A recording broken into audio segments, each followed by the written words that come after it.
បាទជំរាបសួរបងប្អូនទាំងអស់គ្នាថ្ងៃនេះខ្ញុំមានវីដេអូចែករំលែកមួយហើយក៏ចូលរួមសោកស្ដាយដល់ម្ចាស់ចម្ការដែលបានត្រូវភ្លើងឆេះរដូវកាលនេះសូមបងប្អូនប្រុងប្រយ័ត្នទាំងអស់គ្នាចំពោះបញ្ហាភ្លើងឆេះពេលណាដែលយើងឃើញភ្លើងឆេះបែបនេះយើងមានអារម្មណ៍មួយថាមិនសប្បាយចិត្តដែរ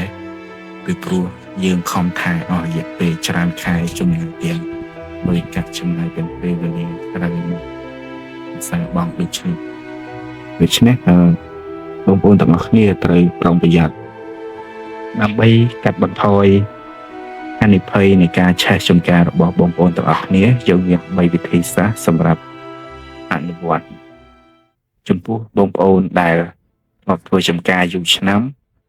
ក៏សូមអភ័យទោសផងនេះយើងគ្រាន់តែលើកវិធីសាស្ត្រដើម្បីអនុវត្តឲ្យបងប្អូនថ្មីគាត់អនុវត្តទី1យើងអាចធ្វើមុខភ្លើងទៅតាម CNC របរឬក៏មានព្រៃមានអីហ្នឹងយើងកាប់ឆ្ការចេញអីអស់ទី2យើងអាចប្រើវិធីសាស្ត្រភ្ជួរដីដើម្បីឲ្យដាច់ស្មៅឲ្យរបស់ងាប់អស់ហើយទី3យើងអាចរាស់ស្មៅឬក៏រាស់ស្លឹកស្វាយចន្ទីឲ្យស្អាតឲ្យស្រឡះកុំឲ្យមាននៅក្រោមដើមស្វាយចន្ទីពីព្រោះអីកត្តាទាំងអស់នេះគឺជាបញ្ហាដែលអាចធ្វើឲ្យភ្លើងឆេះជាការស្វាយចន្ទីបងប្អូនគ្នា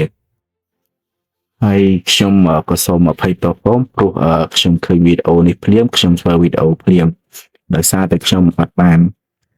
ថតវីដេអូនៅពេលដែលយើងធ្វើសកម្មភាពទាំង3ខាងលើនេះដូចជារាស់ស្មៅដូចជាត្រៀមតាមព្រំដូចជាភ្ជួរដី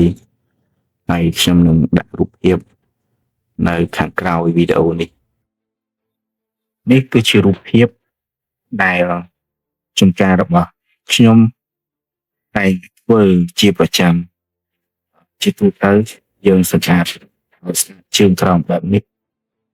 វាផ្ដល់អត្ថប្រយោជន៍ច្រើនដល់យើងដែរទី1យើងអាច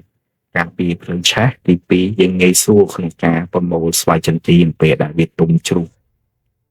ហើយអរគុណបងប្អូនទាំងអស់គ្នាជួបគ្នានៅវីដេអូក្រោយកុំភ្លេចជួយចុច like និង subscribe ដើម្បីទទួលបានវីដេអូថ្មីៗបន្តទៀត